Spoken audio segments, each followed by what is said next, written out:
Salam chère audience, dans cette vidéo nous allons poursuivre l'identification des protéines par la spectrométrie de masse en mode MS et en mode MS-MS. Les ions formés dans la source d'ionisation sont ensuite analysés par l'analyseur.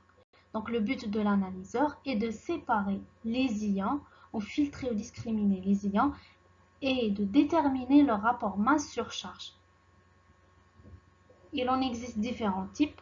Les principaux utilisés aujourd'hui en protéomique étant le quadrupole, le temps de vol et l'analyseur à pigeage d'ions. Le quadrupole est un analyseur à balayage qui utilise la stabilité de la trajectoire des ions entre les barres pour les séparer en fonction de leur rapport masse sur charge. Il est composé de 4 électrodes cylindriques connectées 2 à 2, comme vous pouvez voir dans la figure. Les ions pénétrant dans le quadrupole subissent un champ électrique oscillant et ont une trajectoire plus ou moins stable, et seuls les ions stables pourront traverser le quadrupole pour atteindre le détecteur. Donc le quadrupole est généralement utilisé en tandem avec un autre analyseur. Pourquoi? Du fait de sa faible résolution et vitesse de scan. Il sert principalement de focaliseur RF only en mode MS et de filtre pour le mode MS-MS. L'analyseur à temps de vol, noté TOF, en anglais Time of Flight, est composé d'un tube de vol. Il permet la séparation des ions selon leur rapport masse sur charge en fonction de leur temps de vol. Les ions accélérés par un champ électrique vont pénétrer dans le tube de vol avec une certaine énergie cinétique, donc une certaine vitesse qui dépend du nombre de charges de l'ion ainsi que de sa masse. Je m'explique. À l'entrée du tube de vol, les ions sont accélérés sous l'effet d'une impulsion électrique qui vont parcourir librement le tube de vol grâce à l'énergie cinétique acquise. Les ions sont ainsi séparés en fonction de leur rapport masse sur charge. Remarque, plus le ratio masse sur charge sera petit, plus l'ion traversera le tube rapidement. On peut alors déterminer le rapport masse sur charge d'un ion en fonction du temps qu'il met à parcourir dans le tube. Les analyseurs à temps de vol possèdent une bonne résolution et une vitesse de balayage importante. Ils sont beaucoup utilisés en protéomique. L'analyseur à piégeage d'ions ou trappe ionique est constitué de 2 électrodes, chapeaux, de forme hyperbolique, et d'une électrode annulaire. À la différence des autres analyseurs, les ions ne traversent pas l'analyseur mais restent confinés à l'intérieur de cette trappe. Il règne au sein de cellules une pression résiduelle d'hélium qui va permettre d'augmenter l'efficacité de piégeage des ions et d'assurer le rôle de gaz de collision lors de l'excitation des ions en vue de la fragmentation. Deux approches sont utilisées pour caractériser les protéines en spectrométrie de masse. La première est appelée approche descendante ou top-down, car on commence par la masse entière de la protéine, puis à la séparation des fragments protéiques qui sont les peptides. Donc, il s'agit à l'analyse des protéines entières. Celles-ci sont introduites directement dans le spectromètre de masse. Cette méthodologie est plus adaptée à des échantillons non complexes et très purifiés. On utilise dans cette approche l'électrospray comme source d'ionisation.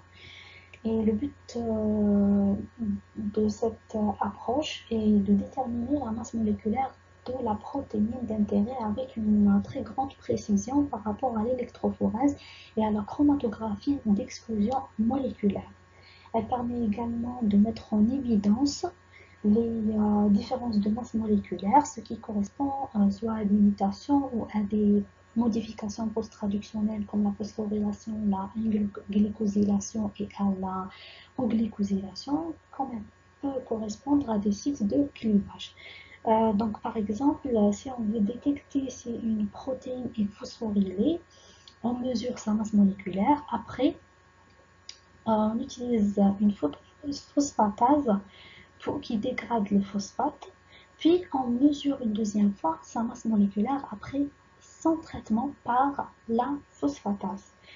Si on remarque que la masse moléculaire a diminué, donc la protéine est phosphorylée, ce qui correspond à une modification, c'est-à-dire qu'elle a subi une modification post-traductionnelle.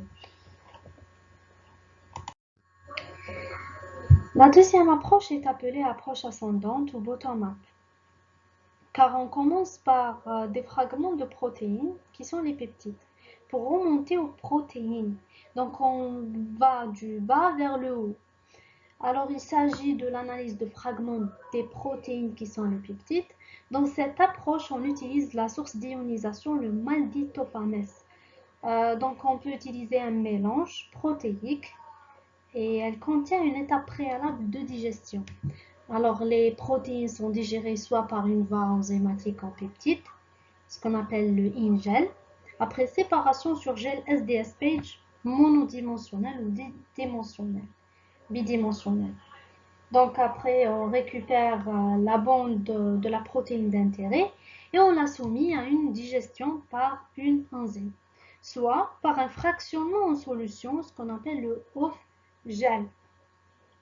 Donc dans une solution protéique contenue dans un tube, on ajoute une solution trypsique qui contient une enzyme. Alors, la digestion dans les deux cas est effectuée en utilisant une protéase telle que la trypsine. Par la suite, les peptides obtenus sont ensuite introduits dans le spectromètre de masse pour subir une deuxième fragmentation et être analysés et identifiés soit par la carte peptidique massique ou la spectrométrie de masse en tandem qui feront l'objet des diapos suivantes.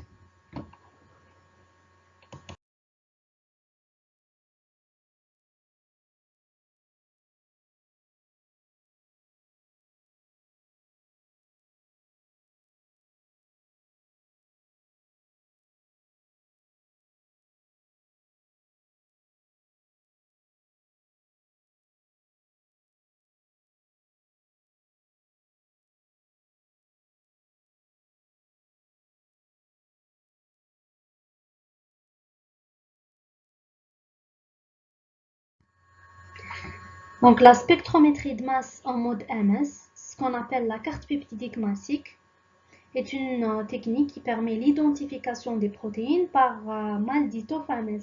Cette méthodologie est particulièrement bien adaptée pour des mélanges protéiques très simples, à condition que les séquences de protéines analysées soient connues. Donc, cette technique dite de carte peptidique massique consiste à digérer une protéine par une enzyme de spécificité connue qui est la trypsine et à mesurer la masse de chacun des peptides issus de cette digestion à l'aide d'un spectromètre de masse. La liste des masses expérimentales mesurées est ensuite comparée à la liste des masses théoriques résultant de la digestion in silico de séquences protéiques présentes dans les banques de données afin d'identifier la protéine cible. La deuxième technique étant le séquençage par spectrométrie de masse en tandem ou en mode MS-MS. Elle est appliquée lorsqu'on a un mélange trop complexe de protéines au sein d'un spot, car l'identification d'une protéine spécifique s'avère impossible par la carte peptidique massique en raison de la superposition de plusieurs spectres en analyse MS. Dans ce cas-là, on a recours à la spectrométrie de masse en tandem qui correspond à une double analyse. Qui dit double analyse dit deux fragmentations. Donc la première fragmentation correspond à une digestion enzymatique par la trypsine de la protéine en peptides. Ces derniers sont fragmentés et analysés au niveau du spectre de masse en acides aminés ou bien en des sous-peptides de taille très courte. L'analyse des fragments obtenus donne des spectres MS-MS qui seront convertis en séquences peptidiques possibles. Celles-ci seront comparées dans les bases de données comme SwissPro à des séquences qui existent déjà dans les banques de données par alignement, par homologie, pour à la fin, pour pouvoir identifier la protéine d'intérêt. Donc l'analyse par spectre de masse permet la détermination des éléments de la séquence en acides aminés, c'est-à-dire la détermination des acides aminés qui constituent les peptides qui forment la protéine. Et pourquoi on utilise des banques de données? C'est pour savoir l'ordre des fragments peptidiques qui constituent la protéine d'intérêt.